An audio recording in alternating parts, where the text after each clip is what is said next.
네, 안녕하십니까. 다시 한번 인사드리겠습니다. 이렇게 많은 분들이 이른 시간에 이렇게 오셔가지고 공부를 하신다고 하니까 제가, 어떻게 시작을 해야 될지 모르겠습니다. 요즘 저희 그 대학에서 가장 큰, 문제가 취업입니다. 취업. 학생들. 뭐 여기 지금 다들 자녀분들 대학 뭐 이렇게 하시고 그러실 것 같은데, 요즘 학생들하고 저희들 때하고 이제 꼰대 같은 소리를 했죠. 가장 큰 차이점이 뭐냐면 아침 9시 수업이 거의 개설이 안 됩니다. 아침 9시 수업이. 학생들이 그만큼 아침에 좀 일어나는 게 굉장히 어려운 것 같아요. 근데 이렇게 7시 20분에 이렇게 많은 분들이 이렇게 자리에 오셔서 공부한다고 이렇게 말씀을 드리니까 뭐 우리 도지사님께서 아마 이게 적극적으로 하신 것 같아요. 그래서 굉장히 제가 느껴지는 바가 좀 크고요. 오늘 제가 준비한 거는 이제 항공운송산업 이해와 과제 이렇게 준비를 했는데 많은 분들이 아마 관심사항이 그 대구공항 이전에 관련돼서 통합공항과 관련돼서 그게 어디로 갈까, 또 저기 가덕도 얘기가 나오니까 또 가덕도하고 합치는 거 아닌가, 뭐 이런 걱정도 있으실 것 같고, 그런 부분들은 뭐 나중에 뭐 제 개인적인 의견에 대해서는 좀 말씀드릴 기회가 있으면 말씀을 드리고요. 기본적으로 우리 그 항공산업에 대해서 지역에 계신 분들이 좀 많이 오해하고 계시는 부분도 있는 것 같고, 그래서 전반적으로 제가 이제 이런 아젠다를 가지고 한번 말씀을 드려볼까 하고 있습니다. 그래서 첫 번째는 이 항공산업이 지역 경제 발전에 과연 기여할 수 있는가, 이런 부분들 하나 하고, 그 다음에 꼭 지역에 공항이 있어야만 되나, 그 다음에 이 공항이 활성화된다고 그러면 우리 지역 경제에 도움이 될까? 그리고 마지막으로 우리나라 항공시장이 그럼 계속 지속적으로 발전할 수는 있을까? 그러니까 이런 거를 가지고 이제 같이 말씀을 좀 드려보고 싶고요. 기본적으로는 우리 지방정부 관점에서 그 공항이 어디에 있든 기본적으로 공항은 우리 배후 지역이라고 합니다. 공항을 접근해서 그 공항을 이용할 수 있는 지역. 그 배후 지역은 평균적으로 교통으로 보면 2시간 이내에 접근할 수 있으면 배후 지역이 됩니다. 그래서 사실은 크게 보면 대구든 김해든 어느 곳에도 공항이 하나가 만들어지면 대부분 배후 지역으로 다 커버가 될 수는 있어요. 그래서 그런 그 배후 지역 안에 공항이 있으면 우리가 그 공항을 어떻게 전략적으로 지역에서 활용할 것인가, 이런 부분들을 좀 관점을 가지고 지금 말씀을 드려볼까 하고요. 우리나라 항공시장의 현황이나 전망 이거 보게 되면 항공시장은 전 세계적으로 보통 15년에 2배 정도씩 이렇게 성장하는 걸로 이렇게 알려져 있습니다. 이거는 항공 여객수고요. 항공 여객수하고 또 실제적으로 그 지역에서 그 항공사들이 갖는 시장 규모하고는 또 다릅니다. 근데 우리나라는 이게 정말 모르겠어요. 정말 모르겠는 게 세계 시장에서는 평균 15년마다 이렇게 2배씩 증가한다고 그러는데 우리나라는 저기 한 8년 내지 9년마다 2배씩 증가하고 있습니다. 그래서 물론 저게 이제 92년부터 시작해서 저희가 쭉 추세를 보면 정말 저 파랗게 맨 위에 있는 것이 우리 국민들의 해외 출국 수요입니다. 국내에서는 차치하고 국제선만 봤을 때 정말 많이 나가고 있는데 2000년대 초반까지만 해도 사실은 경제 성장이 3% 이상 계속 유지됐기 때문에 국제선 여객이 많이 증가된다라고 이렇게 보여질 수는 있는데 2000년대 그러니까 21세기 들어서면서부터는 거의 3% 이하대에서 지금 경제 성장이 정체돼 있음에도 불구하고 국제선 증가가 저렇게 많이 일어나고 있어요. 그러면 저렇게 국제선 그 많이 나가게 돼 있는 동인이 어디냐? 저게 그러면 항공 수요라는 거는 국민들이 나가는 사람도 있고 외래객이 들어오는 사람도 있을 텐데 그러면 저렇게 항공 여객이 이렇게 많이 늘어나는 원인이 내국인이 많이 나가서냐, 외래객이 많이 들어와서냐. 근데 최근 10년간은 우리 국민의 해외 여행 횟수가 엄청나게 늘었습니다. 그래서 아마 여러분들 그 신문지상이나 언론지상에서 좀 보실 텐데 대한항공이나 아시아나 같은 기존 대형 항공사보다는 LCC라는 그 신생 항공사들이 수익이 굉장히 많이 커졌다. 이런 그 보도를 많이 접하실 텐데 최근 10년간의 국민들의 해외 출국이 엄청나게 늘어나는 그 편익을 신생 항공사들이 이제 많이 가져가게 됐던 거죠. 그래서 이제 저게 사실 우리나라 항공산업이 가지고 있는 문제 중에 하나입니다. 그래서 어이구 사람들이 많이 나가고 그 항공 그 수요가 많아지는데 그게 왜 문제가 될까? 그렇게 생각하실 수 있는데 그 부분은 제가 다시 한번 또 말씀을 드리도록 하겠습니다. 이 항공운송 산업은 굉장히 많이 발전하고 있음에도 불구하고 항공운송 사업자, 특히 항공사는 수익성이 굉장히 나빠지고 있고 이 왼쪽에서 보시는 것처럼 항공운임이 거의 반토막 이상 났죠. 물론 비용도 많이 절감이 되긴 했지만 그 다음에 오른쪽에서 보시면 저건 뭐냐면 전 세계 항공사 중에서 매출액 이익률이 6%가 넘어가는 항공사가 16개밖에 안 됩니다. 항공업계는 평균 매출액 순이익률이 2%밖에 안 돼요. 그러니까 그 얘기는 무슨 얘기냐면 대부분 적자 상태로 가다가 그래서 이제 운수산업이라고 하듯이 운이 좋으면 한번 크게 수익을 내고 그동안의 적자를 메꿔가는 그런 형태의 산업을 운영하다 보니까 실질적으로는 그렇게 돈이 많이 버는 산업은 아니에요. 근데 많은 사람들이 항공업계에 들어오려고 하는 이유는 이 현금 흐름이 좋기 때문에 그러니까 그것 때문에 이제 항공산업을 관심을 많이 가지고 있는데 실질적으로는 이 항공사업자들은 수익성이 굉장히 나쁩니다.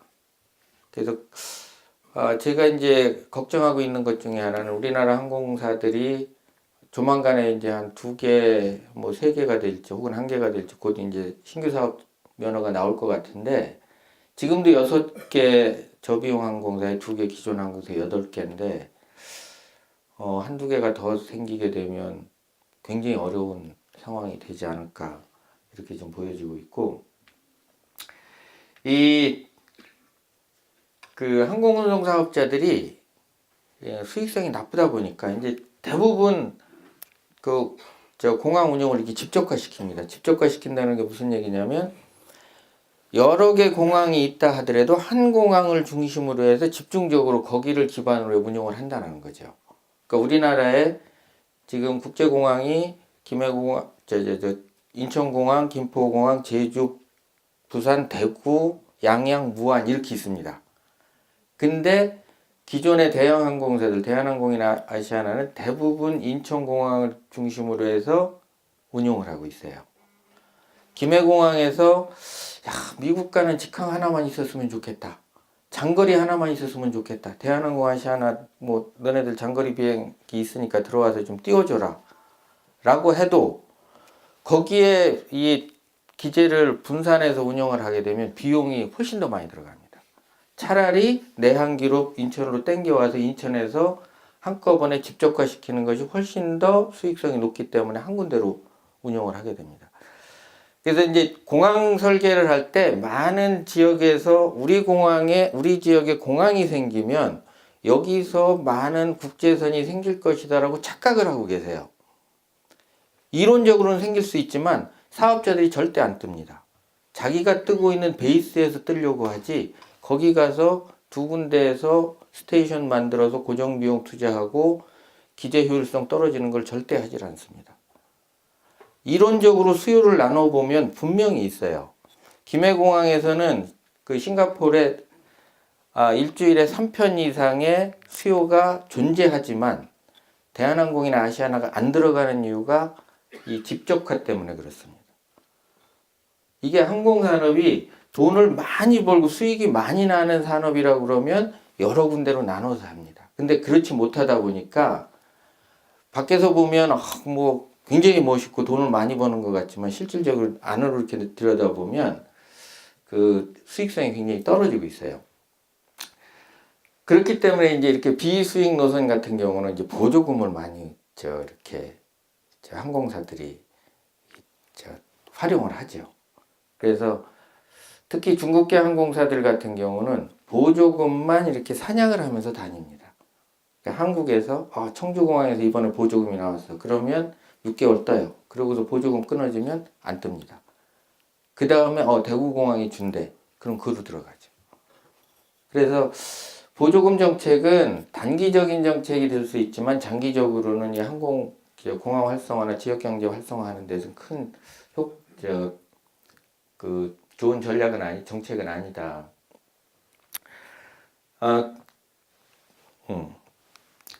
그 다음에 우리나라 인구 추세를 아마 이 경북도도 이 인구 추계 하실 것 같은데, 인구 추계를 이렇게 좀 보면, 저기가 이제 파란 게 2017년이고 노란 게 2032년입니다. 연령대별로 이렇게 쭉 있는데 2032년에 되면 여행 성향이 낮은 60대 이상들이 굉장히 많이 늘어나요. 여기서 보시면 노란색이 확 올라가고 파란색이 확 해서 그 다음에 20, 30대 여행 성향이 높은 세대들이 확 떨어집니다. 2032년이 멀게 남은 것 같은 느끼겠지만 사실은 지금 13년밖에 안 남았습니다. 그래서 저쪽에 보시면 15세부터 65세까지 생산 가능 인구는 이미 2015년부터 줄기 시작했어요. 저게 뭐냐면 우리나라 항공 출국 수요 기반이 되는 겁니다. 앞으로 10년 이내에 우리나라 항공력에게 주류를 이루고 있는 출국자 수가 줄어들 거라는 거를 추정해 볼 수가 있는 거예요. 그래서 15세에서 또 65세까지는 17년에 3,800만 명에서 32년에는 이제 3,200만 명 정도로 줄어들게 될 거고 65세 이상이 특히 500만 명 이상 늘어나게 됩니다. 그래서 저것 때문에 우리나라 항공 국제선 특히 여행 수요에 대해서 큰 변화가 지금 나타날 걸로 보여지고 있고 요거는 저희가 2016년에 한번 설문조사를 쭉 해봤어요. 전국에 한 2,000명 정도를 대상으로. 그래서 여행 성향을 조사해 봤는데 20대가 1년에 해외여행 몇 번 가니? 제일 많이 갑니다. 2.1회 정도 갑니다. 그 다음에 30대가 조금 많이 가고 40대가 제일 못 가고 50대가 조금 많이 갑니다. 여기서 조금 재미난 현상은 20대들이 좋아하는 데들은 물론 이제 전체적으로 한 60%, 70% 정도는 한국, 중국, 동남아가 이제 대부분 차지하고 있고요. 특히 20대는 15% 이상이 유럽입니다. 똑같은 패턴이 50대 이상에서도 유럽에 나와요. 12% 정도. 근데 지금은 20대들이 자기가 벌어서 배낭여행 가고 유럽 여행 가는 학생도 일부는 있지만 대부분 50대 부모들이 보조를 해준 거죠. 근데 문제는 지금 40대들, 여기 40대들 계실지는 모르겠지만 우리나라 40대들이 지금 제일 어려운 낀 세대인 것 같아요.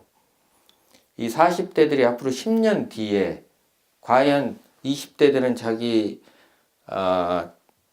자식들한테 300만 원, 500만 원씩 주면서 여름에 배낭여행 갔다 오라, 유럽 여행 갔다 오라고 지원할 수 있는 충분한 지원이 지금 50대보다는 굉장히 어려울 걸로 보여지고 있어서 이 항공 수요가 좀 많이 줄어들 거다 그렇게 보여지고 있고 요거는 그 1인당 GDP에 대해서 100명당 해외에 얼마나 나가나 이렇게 본 거예요. 그래서 이렇게 우리나라가 이제 여기 좀 있죠. 여기 좀. 대만이 이제 굉장히 높은데 대만은 저 중에서 한 40%는 중국 친지 방문입니다. 그래서 그게 이제 이만큼은 대만은 빠져야 되고 우리나라가 뭐 적당히 중간 정도 있는 것 같다 이렇게 느껴지시겠지만 사실은 2017년, 18년은 저 위에가 있어요. 이거는 전 세계에서 저렇게 그 소득 수준에 비해서 해외에 많이 나가는 나라가 유례를 찾아보기 어렵습니다. 비슷한 유례로 저 정도로 많이 나가는 나라가 영국하고 독일이 있습니다. 근데 독일은 한 3천만 명 정도, 독일이 한 8천만 명 내외가 되는데 3천만 명 정도가 폴란드 국경을 넘어가는 사람들입니다. 항공 여행을 하는 사람이 아니고. 그래서 우리나라 사람들이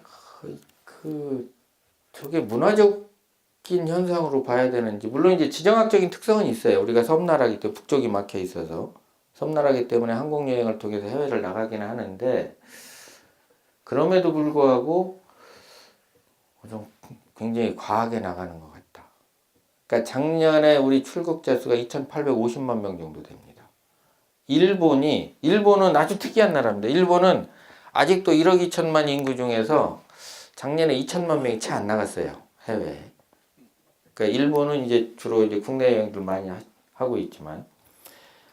그래서 과연 이런 추세가 앞으로 과연 이게 지속될까? 근데 이제 또 하나 걱정되는 것 중에 하나는 뭐 많이들 아시겠지만 우리나라 경제 성장이 지금 3% 이하의 저성장이 거의 10년째 이어지고 있습니다. 근데 이게 앞으로 10년 내에 과연 3% 이상 경제 성장을 획기적으로 일어날 만한 게 가능할까? 저희 학교에 있는 사람들은 굉장히 거기에 대해서는 아주 걱정을 많이 하고 있어요. 기본적으로는 우리나라 산업 구조 자체가 새로운 그 3%, 4% 이상의 성장을 이룰 만한 그런 산업 구조를 지금 찾지를 못하고 있습니다.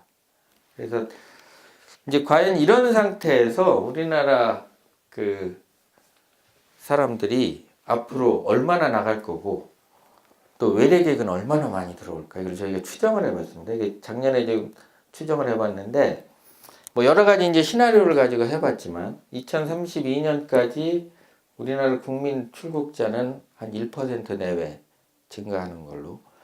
그래서 물론 2032년에 3천만 명 정도 나오고 있지만 저거는 2028년에 정점을 찍고 이제 떨어지기 시작을 하는 거고요. 그러니까 외래객 입국은 저건 정부에서 이제 적극적으로 외래객 유치 정책을 많이 하고 있기 때문에 한 4.8% 정도 늘어서 2032년 되면 2,600만 명. 네, 그래서 합하면 저게 한 5,600만 내외가 되고 저거를 이제 항공 여객 수로 이제 추정을 하게 되면 환승하는 그 수요도 있기 때문에 그 다음에 그 해운으로 오는 사람도 있어서 그거를 조정을 하면 2030년 정도 되면 약 1억 명 정도 항공 여객이 되지 않겠냐 이렇게 지금 보고 있는데 문제는 우리나라 국적항공사들의 시장 점유율 자체가 점점 떨어진다는 거예요. 저게 왜 저렇게 떨어지냐면 외항사들이 적극적으로 나서서가 아니고 우리나라 항공사들의 그 영업 기반 자체가 내국인 출국자를 데리고 나갔기 때문에 그런 거예요. 그래서 이게 국적항공사들이 대부분의 60%에서부터 95% 정도가 내국인 수요입니다. 이게 뭐 당연히 그럴 수 있겠지. 이게 수송 기준으로 보면. 그래서 60% 정도 되는 거는 이제 대한항공 정도고, 그 다음에 한 65%, 70% 내외 되는 게 아시아나항공이고, 대부분의 LCC는 95%, 거의 100%입니다. 내국인들만 데리고 나가고 있어요. 그래서 이제 그런 말씀들을 많이 하세요. 우리 지역에 공항이 있는데 공항을 활성화시켜서 지역 경제를 좀 늘리고 싶다. 그래서 공항을 활성화시키기 위해서 LCC를 우리 지역에 하나 설립을 해야 되겠다. 그러면 우리 지역이 활성화가 될 수 있을 것이다 라고 착각을 하고 계시는데, LCC 지역공항 기반으로 LCC가 만들어지면 내국인들 데리고 나갑니다. 그 지역에서 수요가 없으니까 이 수도권에서 데리고 와서 쓰레기만 남기고 터미널 기능밖에 못해요. LCC는 외래객 유치를 못합니다. 외래객은 누가 가지고 오냐? 외항사들이 가지고 옵니다. 우리나라 그 항공시장의 가장 큰 특징 중에 하나가 내국인 출국 시장의 88%를 국적항공사가 가지고 있고 72%를 외항사가 차지하고 있어요. 외국인 입국자의 68%는 외항사입니다. 32%가 국적항공사예요. 그 국적항공사의 대부분이 누구냐면 그 기존의 대형항공사인 대한항공이나 아시아나가 그 외국인들은 검은 머리의 외국인들이 많아요. 그게 이제 그 미국이나 유럽에 있는 교포 수요들. 그러다 보니까 실질적인 외래객 유치 효과가 거의 없습니다. 그래서 지역에서 우리 지역의 관광 산업이든 산업을 활성화시키기 위해서 어떤 항공 분야를 좀 육성을 시켜야 되겠다. 가장 큰 게 많은 사람들이 데리고 와야 되는데 그 데리고 오는 가장 큰 역할을 하는 거는 기본적으로는 외항사입니다. 근데 이제 외항사들한테 뭐 돈을 지원해줘? 지원을 해줘야 돼요. 우리나라 국적항공사들이, 그러니까 한일 노선을 보시면 한일 노선의 공급석의 88%가 우리나라 항공사예요. 12%가 일본 항공사입니다. 작년에 우리나라에서 일본 간 사람들이 약 850만 명 돼요. 일본에서 우리나라 온 사람들이 한 250만 명 되고, 일본에서 우리나라에 운항하는 노선은 딱 두 개밖에 없어요. 인천하고 김포도 저기가 가죠. 김포하고 김해 거기밖에 없어요. 다른 지역은 가지도 않습니다.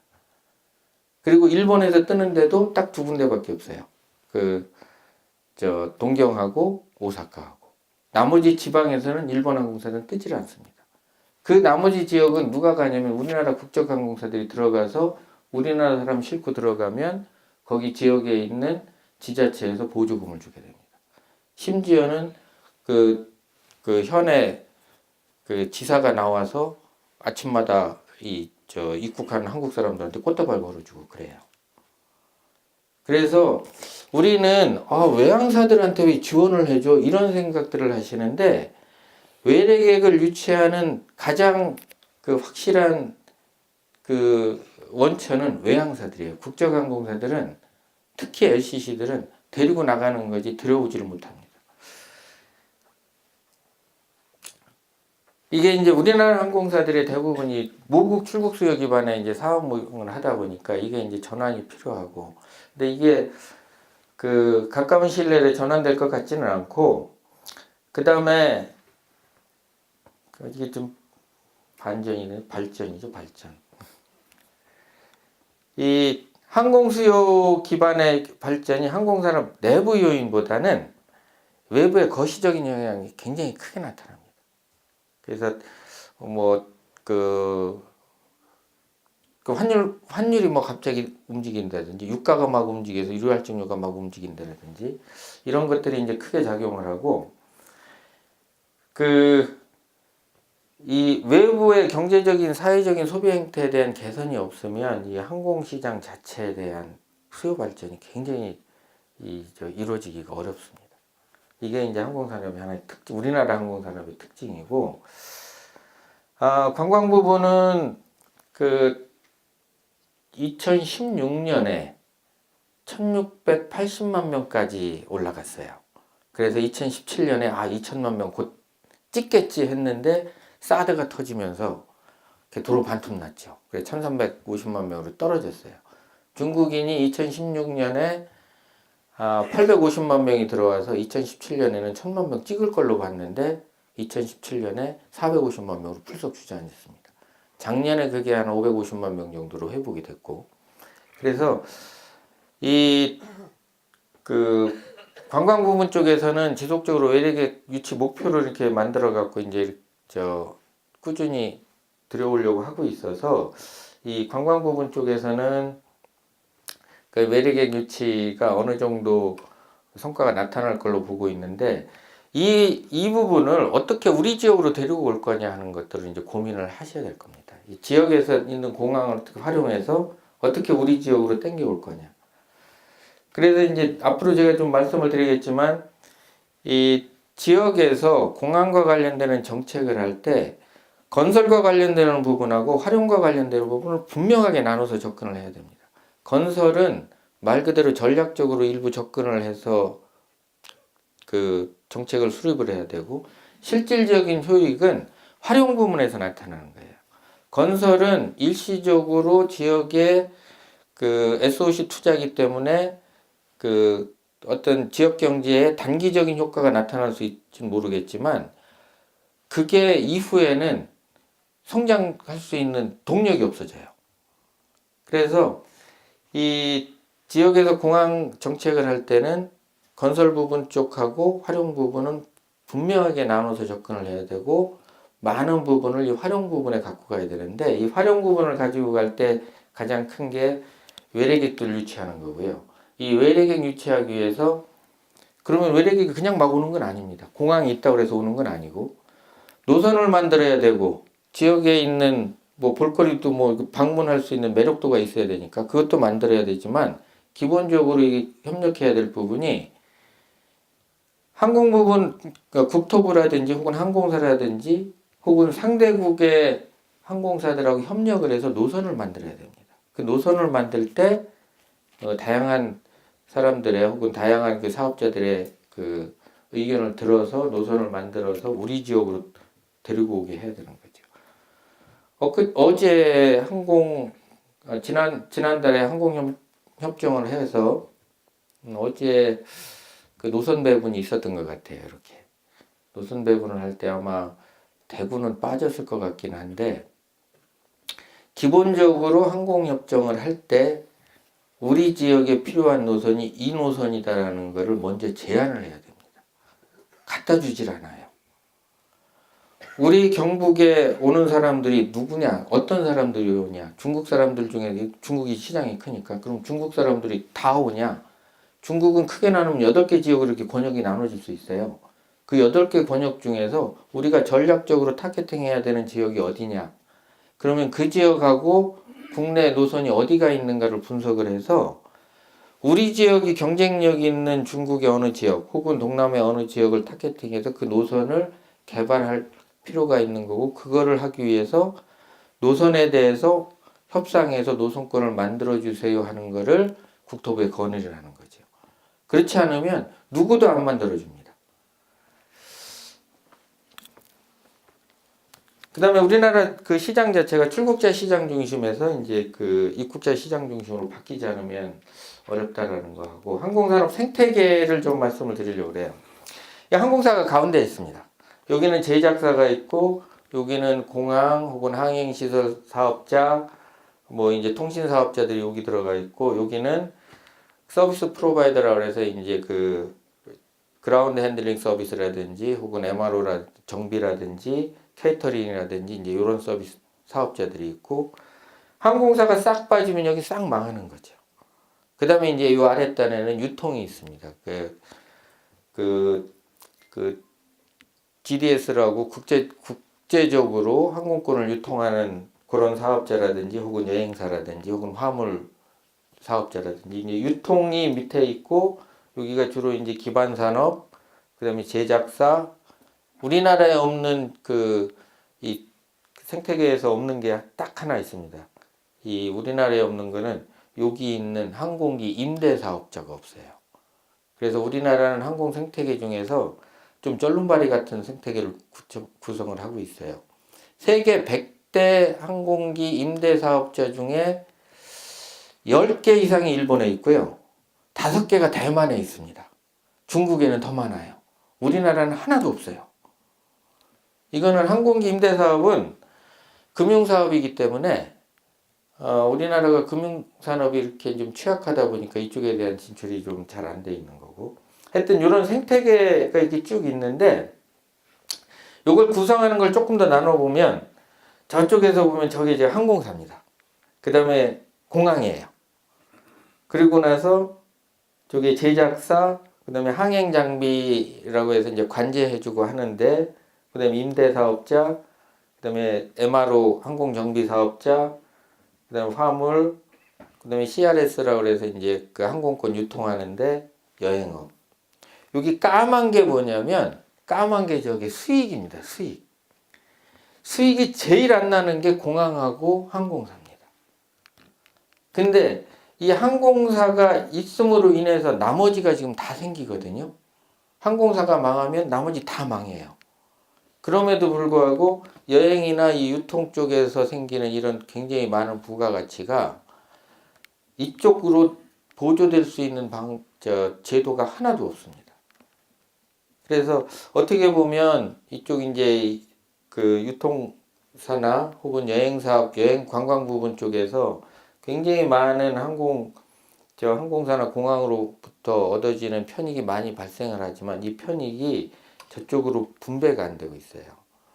근데 실제는 그 대부분은 이쪽에 이제 포커싱이 공항이나 항공사 쪽에 포커싱이 맞춰져 있는데 저거를 어떻게든지 가능하면 지역에서도 우리가 이 공항과 항공사 쪽으로 막 하는 게 아니고 가능하면 이쪽에 유통이나 혹은 여행 관광 부분 쪽에 이쪽이 수익이 굉장히 많이 납니다.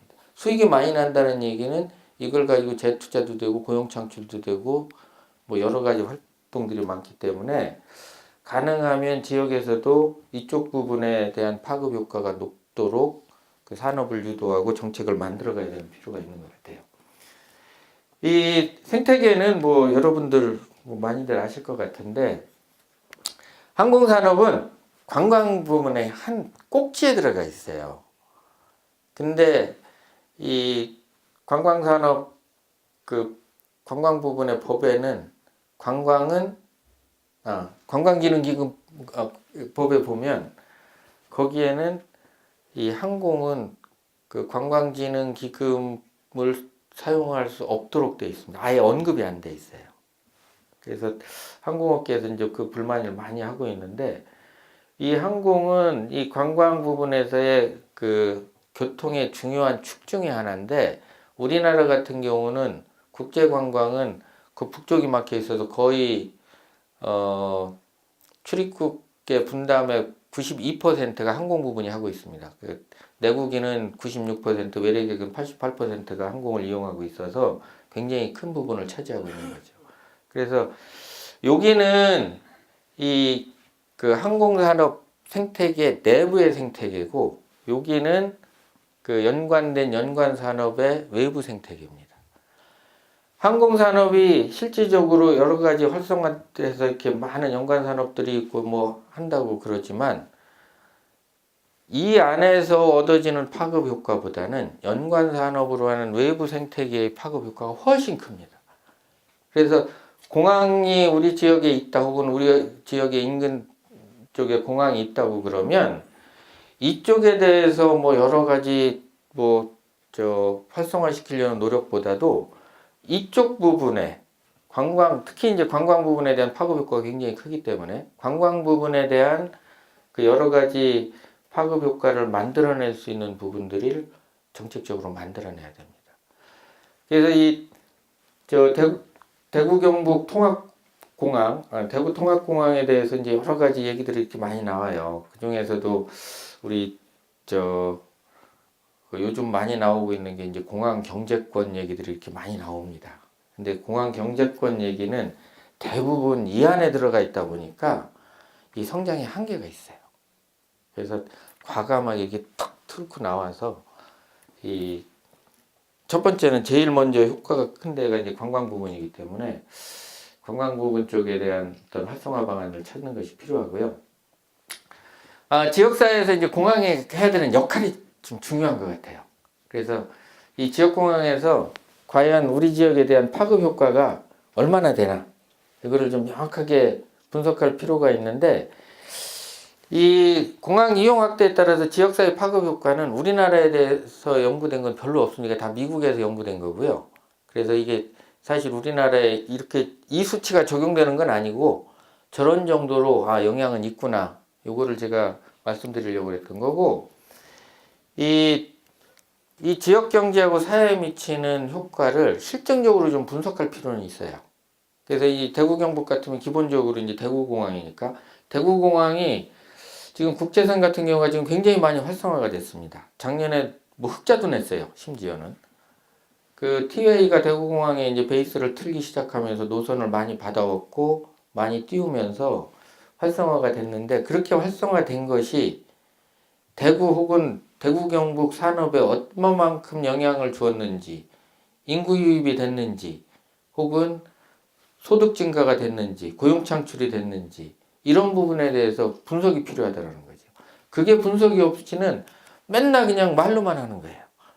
그거 공항이 들어오면 그 지역이 활성화가 되고 인구도 늘어난다더라. 그럼 또 여기 목소리 더 큰 사람이 그 웃기는 소리 하지 마라. 그 옛날 얘기다. 그러면 또 그냥 목소리 큰 사람한테 묻혀버리는 거죠. 그래서 이런 실증적인 기반 분석에 따른 평가가 필요하고요. 그 지역에서도 지자체에서도 이 항공사하고 협력은 굉장히 필요합니다. 이게 국적사가 됐든 외항사가 됐든. 그 다음에 이 중단 노선 재운항이라든지 기존 노선 증편이라든지 인접 노선을 유치한다든지, 예를 들어서 청주공항에 있는 거 슬롯이 없고 거기 시간대가 좀 나쁘다. 그럼 우리 공항으로 데리고 오는 거죠.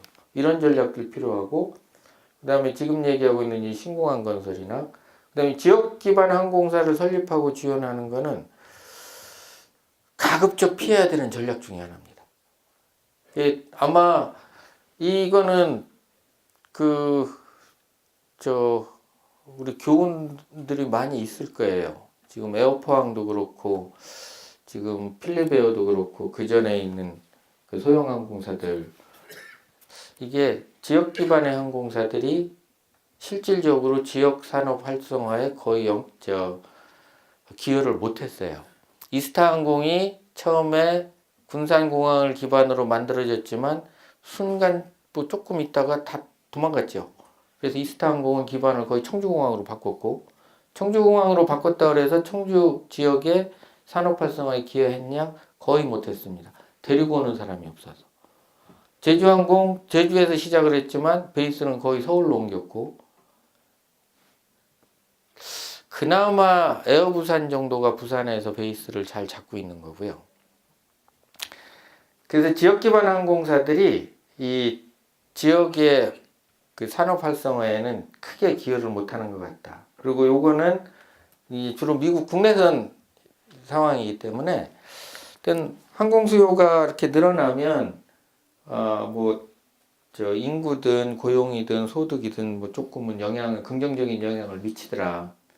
그 다음에 이 항공산업이 좀 자유화가 돼서 막 다니면, 그럼 우리 지역에도 조금만 소도시 지역에도 항공 노선이 많이 생기겠네.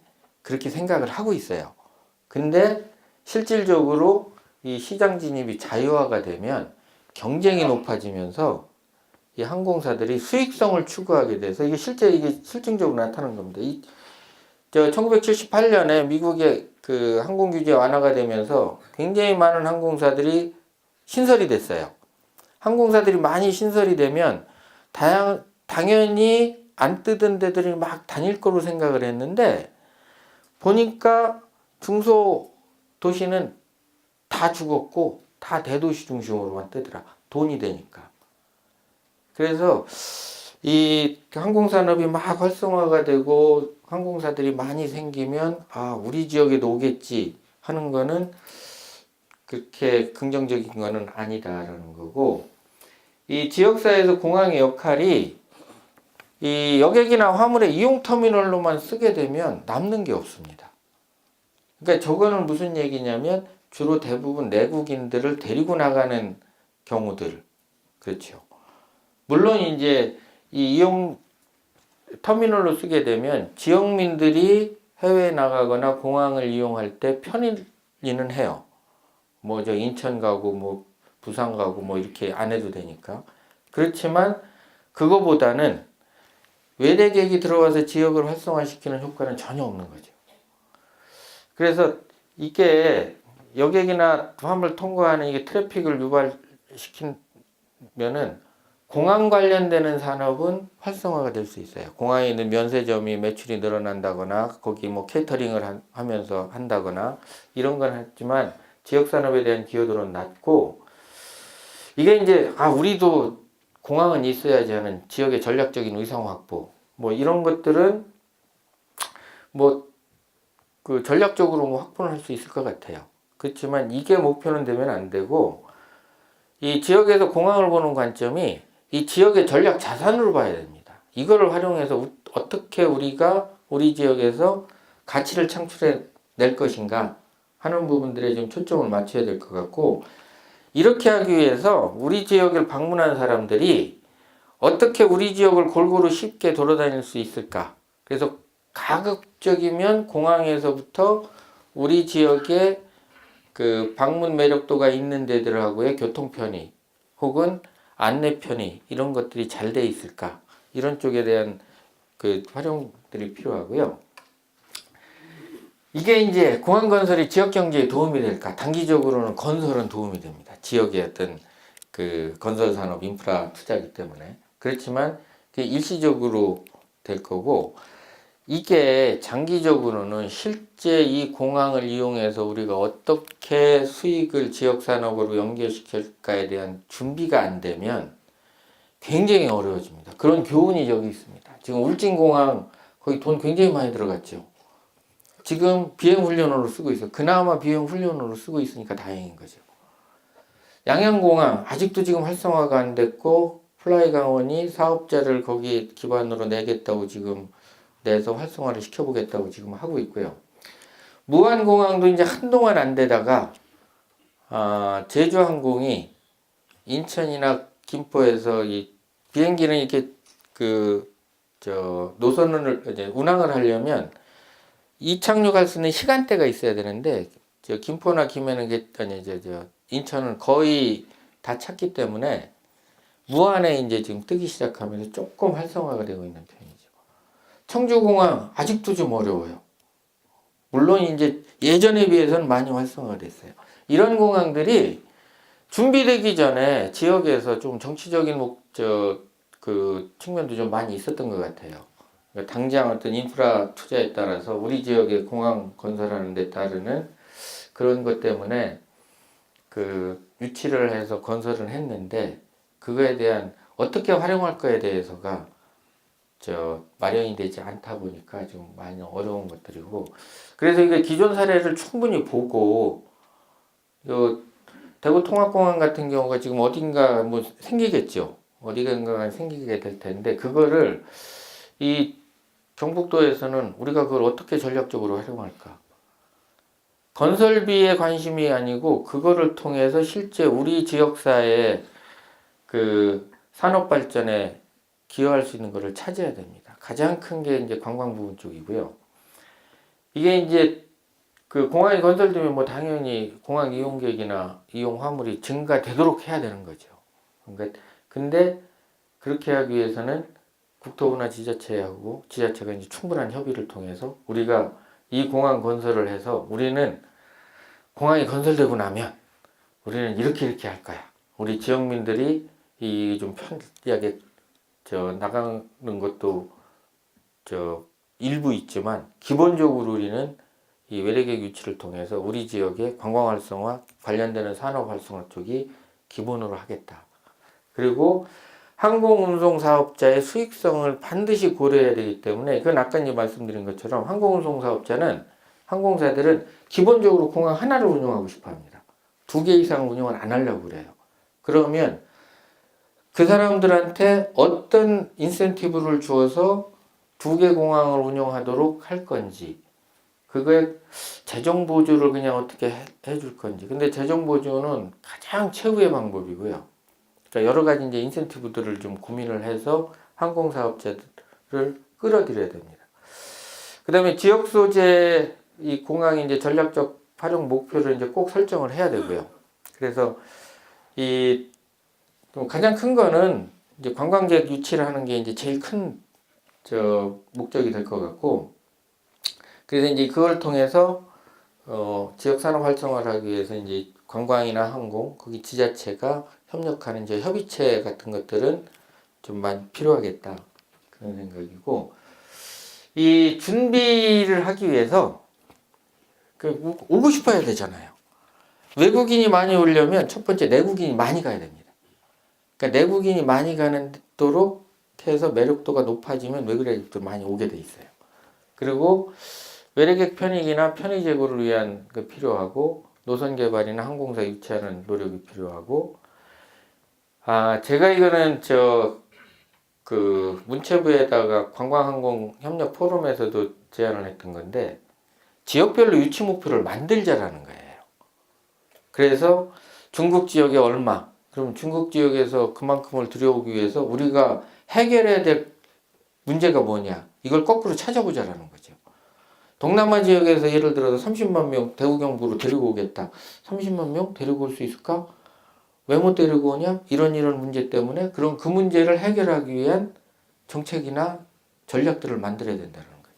그래서 지역별로 유치 목표를 만들어서 이 유치 목표를 달성하기 위한 수단이나 문제점을 가지고 대응을 해서 어떤 지향점을 가지고 하지 않으면 실질적인 효과가 별로 없을 것이다.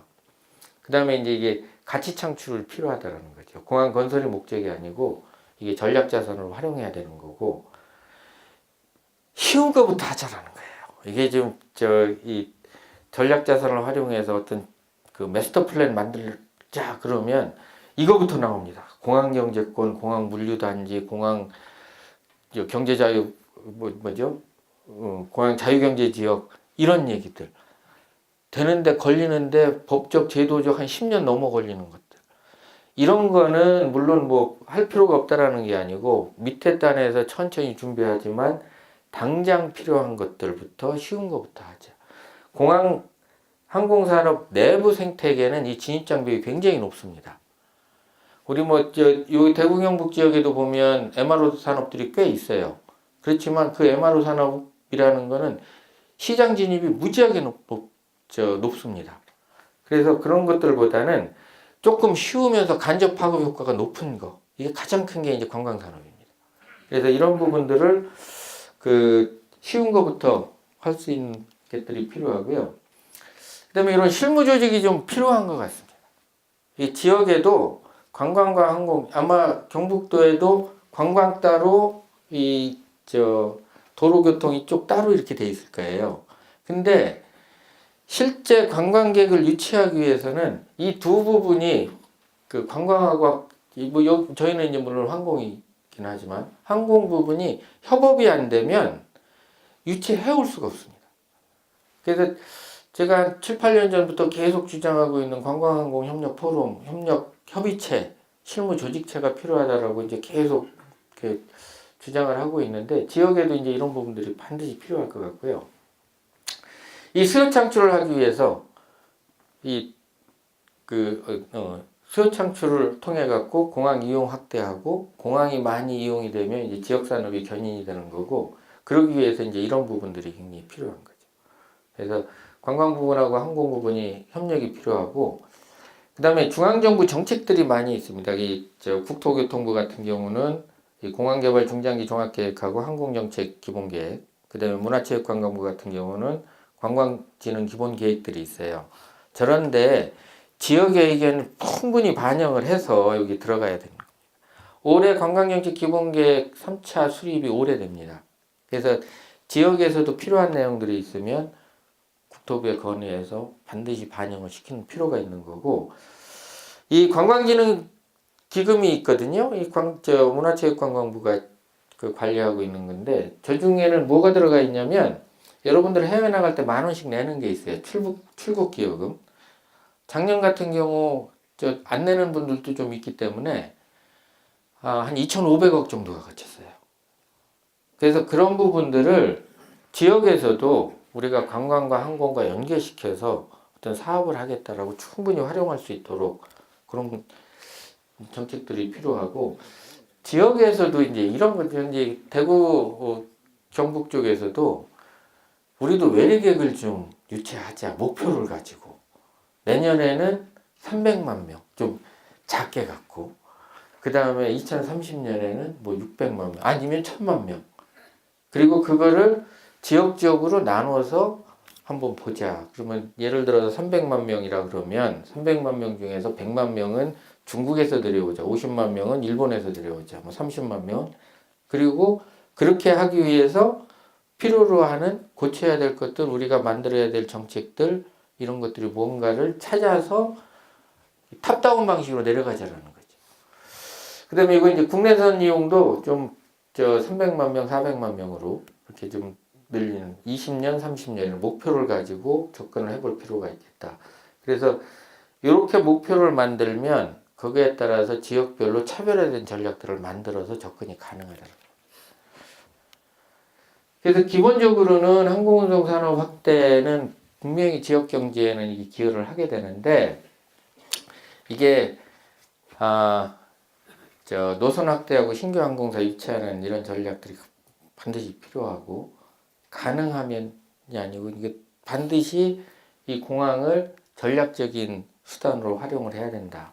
그 다음에 생태계 차원에서 우리 접근할 필요가 있고 이런 과제 중에서 이제 그 지역산업 기여도 관점에서 좀 작고 쉬운 것부터라도 추진을 해야 되고 공항 건설하고 공항 활용은 나눠서 보자. 그 다음에 공항 부분에서도 이제 정책 목표를 좀 설정을 해서 그 지향점을 가지고 해보고 지방정부하고 그 항공 부분, 관광 부분의 협의를 통해서 그 외래객 유치 확보 이런 어떤 조직체 같은 것들이 좀 필요하지 않겠는가. 이렇게 해서 제가 아이고 좀 한 2분이 지났습니다.